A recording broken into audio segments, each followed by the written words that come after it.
I've lived in New Jersey my entire life. I've been a fiction writer, actor, playwright, blogger, gourmet chef, home renovator, event planner, landscape architect, and decorator.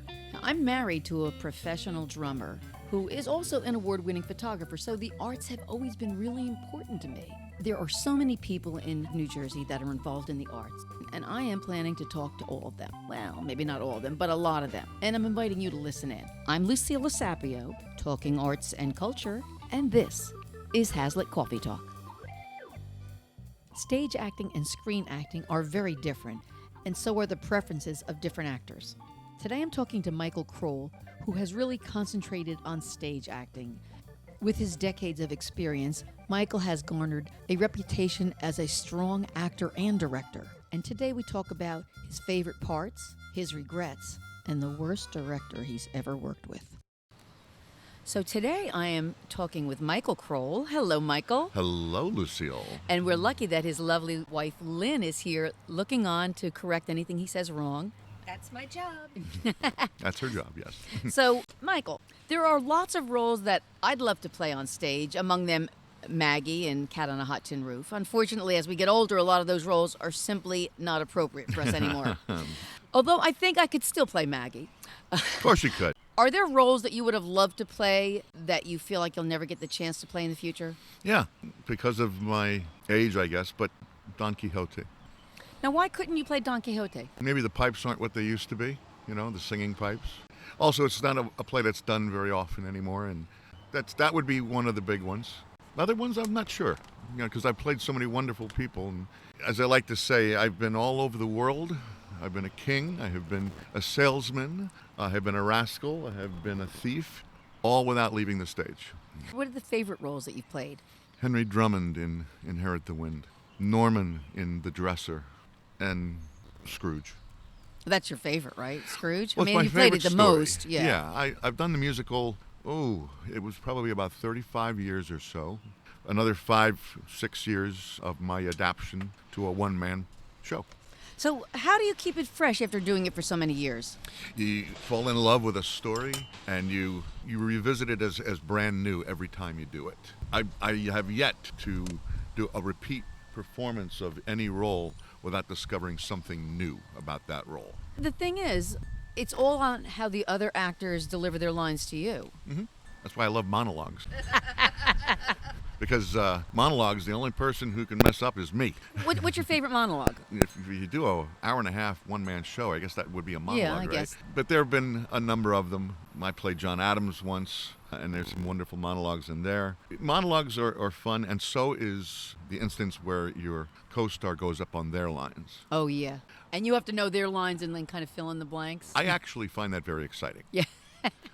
I find it thrilling on stage when that happens. And that's why you always have to know the story. If you know the story, it doesn't matter if you go off book or you go up on your lines, you can always circle back and find your way back. Yeah. There was a very, I thought, funny time when I was playing Ben Franklin in 1776. There's a scene where Franklin, he was supposed to interrupt a certain vote. Well, I was so comfortable that I was almost falling asleep. You forgot to interrupt? Forgot to interrupt. But eventually got back on track, and I still had no idea that I had gone up on a line. That's the most terrifying thing on stage when you don't realize. Walking off stage, and turned to one of my friends walking off stage. I said, wow, somebody really messed up back there. He says, Mike, it was you. Like me and most other artists that I've interviewed for this podcast, the creative arts are not your first career. Should have been. Yeah, tell me about what you do in real life, and then we'll talk about why it wasn't. Well, what I do in real life now is semi-retired. I had been in the direct marketing industry for decades. And as far as the theater, with COVID having hit and not being able to perform like I used to, it really, Lucille, is like losing a limb.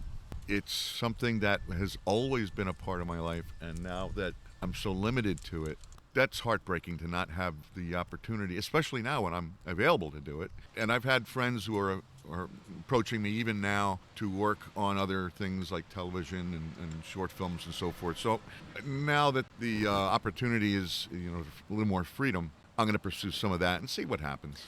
So you never pursued acting as a career, and it sounds like you kind of regret that. Very much. I've taken, little baby steps and dipped a toe in the water for industrial films, and I did commercial stuff up in the city. But, live theater is really my passion. And why? Why didn't you pursue it? For the same reason a lot of people don't. I like to eat on a regular basis. I really feel that when you have to do something for the money, you lose the joy. And that's why I stopped looking at commercials. There's a line in a movie where somebody asks, what do you do for a living? He says, oh, I'm an actor. I do a lot of television commercials. The other person said, oh, well, that's where the money is. And sarcastically, the guy says, yeah, and the artistic thrills, too. Of course, I haven't done any acting in the last year or so. But when I was doing murder mysteries, I had so much fun, I forgot I was getting paid. Yeah. Acting for the pleasure of it is a whole different thing than having to make a living at it. Yes. And even directing. But talk to me about your directing. Somebody asked me once, what do you get out of directing? And the truth is, directing is like painting. When you're an actor, you're the painting. When you're a director, I can actually step back and look at the work. And it's a joy. It's a lot more work. I can't expect my actors to know every line of the play, so I try to memorize the lines before them. It's very fulfilling, and you're in control, and it's not about control, but it's about stepping back and looking at the painting. If you ask me which do I prefer acting, but I enjoy directing as well. Now, you've done a lot of regional theater, but you've also done at least one off-Broadway show. Let's be honest. There's a big difference, right?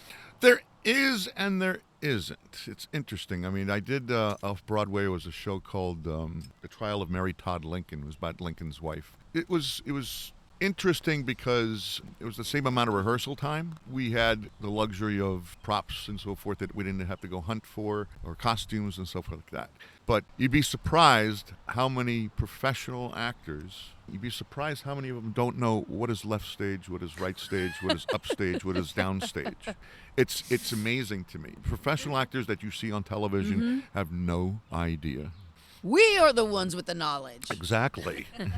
And also, if somebody asks me, don't you want anybody a movie star or a big actor? No, I want to be able to work on stage and enjoy the craft. Do you feel that stage acting is more real acting than, say, television? Having never done television, I wouldn't really know. But a lot of television actors are not aware. Certainly you have to hit your mark and be aware of cameras and so forth. I mean, I've actually seen television sitcoms being filmed, and you can see there is a huge difference. There's many, many breaks. People looking at their lines in between the breaks. You can make mistakes and you can redo. Yeah, so there's a little more thrill of being in front of a live audience without being able to stop. Can we do that again? You always hear the differences between being a Broadway actor and a television actor. And I think Broadway actors tend to get more respect because of those differences, because there aren't do-overs. Plus the fact that they're probably still working 3 jobs. Yeah, unfortunately. Broadway doesn't pay as much as people might think it does. You get paid in respect. Well, and then that's funny, too, because in community theater, people are, well, I'm not going to do that because I don't get paid. Yes, you do. Yes, you do. You know how? Applause. Yeah. So, I want to get back to Scrooge a little bit. Sure. How are you like Scrooge in real life? My wife should not answer this. More of him as after the redemption, because when I first read the book, I thought, wow. Besides the live for the moment or redemption, it was just a fabulous ghost story. How am I like him now? Every person I know on the planet has regrets of some sort, but it's never too late, is what Scrooge tells me. Yeah. So that's his redeeming quality. The Absolutely. Fact that he is redeemable. But he didn't know it. He was just a bitter person. He was just a capitalist pig. An old white man. Right, Lynn? He was old. Yeah. So let me ask you about other roles that you've played. I've had roles that after I've accepted them, I regretted it. And you must have had some really bad roles as well, maybe early in your career. Which was the worst? The worst would have to be the lead in a horrible little play called The Mind with the Dirty Man. At the Dam Site Dinner Theater? No. Oh, this really? This was in Seabright. It was probably almost as bad as doing Willie Loman in dinner theater. It was. So why was it so bad? Was it a horrible play? Yeah. In my opinion, it wasn't directed well. It wasn't acted well. And back in the early days, I would do 3, 4, 5, 6 shows a year. And at one point, I was doing 2 plays. At the same time? Rehearsing them both at the same time. I'd like to know who you think are some of the best directors that you've worked with. Dr. James McGlone at the Celtic Theatre Company, Mark Fallon. Michael Chartier did a great job directing The Dresser. Myself? No. So who are some of the worst directors you've worked with? And Mark I might... What? Who's that? Mark Fleming. Really? Yes. Absolutely. Do you want to leave this in or take it out? No, you can leave it in. He quote unquote retired from directing. From theater. He did the original Scrooge musical at Spring Lake in 1983. Must have been maybe 120 people on stage at one point. The stage was bowing. Yeah. And the play, it ended close to midnight. He did the same thing with Camelot when I did it there. You may say, well, why'd you keep doing shows with him? Because the roles are something I wanted. Right. Since I know some of the people are going to be listening to this, and I don't want to offend anybody, one of the favorite roles I did was Henry Drummond, and that was directed by, Inherit the Wind was directed by Tom Frascatore. Oh, yeah. Tom's fun to work with. Yeah. I once took a role in a regional theater group that was being directed by someone who was coming down from New York. That's in quotes. Okay. We spent the entire first rehearsal doing theater games and making up stories about our characters, and this was like something that really turned me off. I ended up walking away from the part. I told them that there was a conflict with work, and it was the first week, so I didn't feel badly about that. After all, I had been working at the dam site where we would rehearse for maybe 3 weeks, and we really got down to business immediately. Have you ever walked away from a role after you accepted it? No, but I know what you're talking about with the sensory awareness exercises. Oh, we had to make up songs about, I took an acting class at Brookdale. Then they had the sensory awareness exercises, which I do not believe in. And they had all of us sit in a circle, and we each had a piece of bread. What are you thinking about when you take a bite of this? And I'm listening to these people, and this guy next to me says, well, the crunch makes me think of horses in the snow. And then she asked me, and I said, it needs butter. It's just, I'm of the school of Olivier. Why don't you just try acting? It's so much easier. Yeah. I can admire somebody's work, but how they get there is their own business. Yeah. I don't want to be an ice cream cone. Yeah. And they're like, oh, he's coming down from New York. Like, he was an out-of-work actor, no doubt, that, needed a job and came to direct the play at the Homedale Theater Company. What kind of a difference does it make to you when you start wearing a costume? None. No difference? No. How about makeup? Makeup, maybe. But you shouldn't need a prop or a costume to be able to do the character. Well, yeah, I'm not asking about whether you need it, but does it feel differently for you when you're doing the role? Depends on the role. If I'm doing Ben Franklin, it makes a big difference. For makeup, absolutely. So you do transform when you're seeing your face in the mirror change.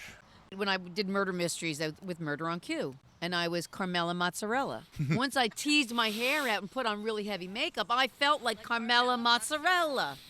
With costumes and so forth, I mean, you actually came to audition. I didn't cast you for Our Town. Was that at the Homedale? That was at Homedale. Yeah, thanks a lot. I really would have liked that part. You actually gave a very good audition. It wasn't where I was headed for it. But you had a good point that, the person or the actor playing the stage manager doesn't have to be a man.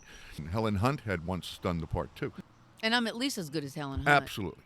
But the production that I directed, no costumes of any era, even though it was set around the turn of the century, because it could have taken place anytime, anywhere. I think that was a bubble moment for me, that particular show. Why's that? It all came together exactly as I had envisioned it.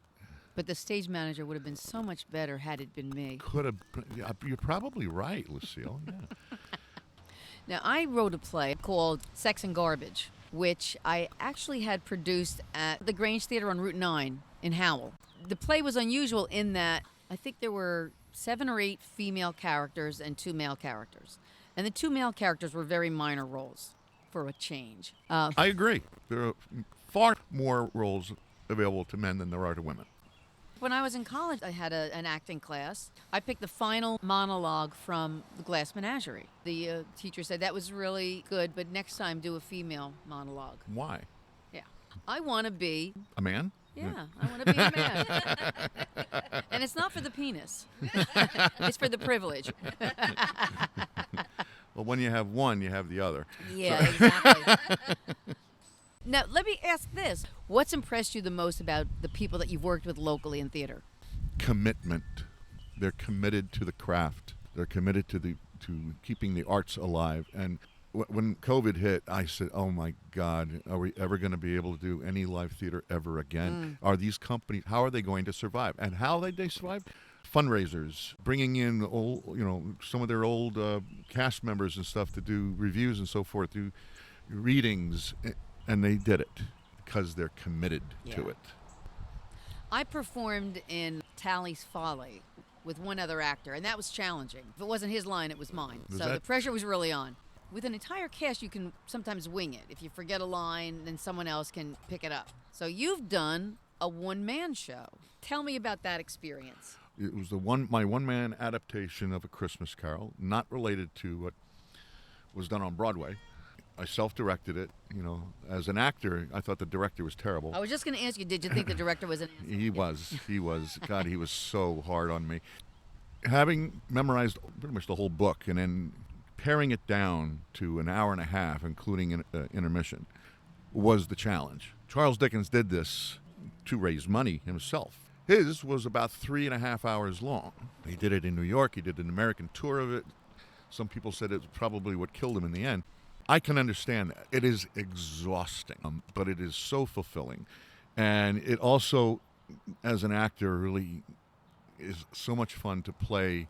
I think it was 29 different characters, different voices, different postures, different intonations, different dialects of the English language. And of course, you never have a wrong line because it's only you. You can say whatever you want. Not necessarily, because you have lighting cues. You have sound cues. If you go up on the lines, you're a lighting guy, you got to be careful. The only other time I've come close to that is when I directed same time next year at Spring Lake. Well, not only did I direct it, I was also playing George. And it was a great production, a lot of costume changes, a lot of makeup changes in between scenes. Mm-hmm. But at the time, somebody said, "You really don't want to direct this." We pulled it off. But I would never do that again because you're 50% of the cast. Now, with me being a one-man show, it's a different environment. I know ahead of time my own blocking. I'm not worried about another actor who may go up, or do I support them, or if I go up on a line, what's going to happen to them. So is it a challenge? Yeah. Do I prefer working with other actors? Yeah. Have you had the desire to be on film or in television? Not particularly. Why do you think that you haven't been? Opportunity is always the big answer to that. Time, when it was working full time, there's no way you're going to do that. I had an opportunity to do a show in New York with Billy, and I was working a full-time job, and I couldn't just quit. I have a mortgage to pay. Well, now that you and I are both semi-retired, we have the opportunity to start auditioning in New York, like Greg Schweers. Greg Schweers has gotten some great roles. He has great roles. I've taught him everything he knows. It's funny because he said he doesn't even know who you are. I have a very funny story about Greg Schweers. We were doing The Music Man together, and there's a scene where I'm supposed to punch him. And we have the typical stage punch. He turned his head the wrong way. And I thought to myself, wow, that sounded pretty good tonight. We walk off stage and he said, you chipped my tooth. I felt so horrible. And he's like, don't worry. I said, so the next night, I barely touch him. And the son of a bitch spits out a Tic Tac on stage and walks off stage, leaving me alone to try and not laugh. It was a great thing, and I wish I'd thought of it first. And it's interesting, when I did 1776 at Plays in the Park, the gentleman David Cantor, one of the finest actors I've ever worked with, played John Adams. And he took me aside backstage. He says, if you tried it, you would have probably gone places. And I said, that's very bittersweet, thank you. So he recently reached out to me with some ideas on how to break out into things. So now that there's time, maybe. So, believe it or not, we've come to almost the end, and this is my last question for you. Uh-oh. You've been acting for many, many, many, many years, yet you have a career that you made your living at. If someone told you that they wanted to pursue a career in acting, what would be your advice to them? Do it soon. Do it soon. Follow your heart, not your head. Do it while you're young and follow your dream. Don't wait until it's too late to look back and say, wow, I wish I'd done that. Regrets are silly. Sometimes they're stupid. I have a wonderful life. I have a wonderful wife. I have a wonderful family. do it soon. Do it when you're young. Michael, thank you so much. Thank you. And Lynn, thank you. You're welcome. This has been fun. It really has. I love the arts and I love to talk, and that's why I'm talking to local artists. And if you like listening, then subscribe to my podcast. You can do it on this page, on iTunes, or anywhere you get podcasts. I'm Lucilla Sapio, and this is Hazlitt Coffee Talk.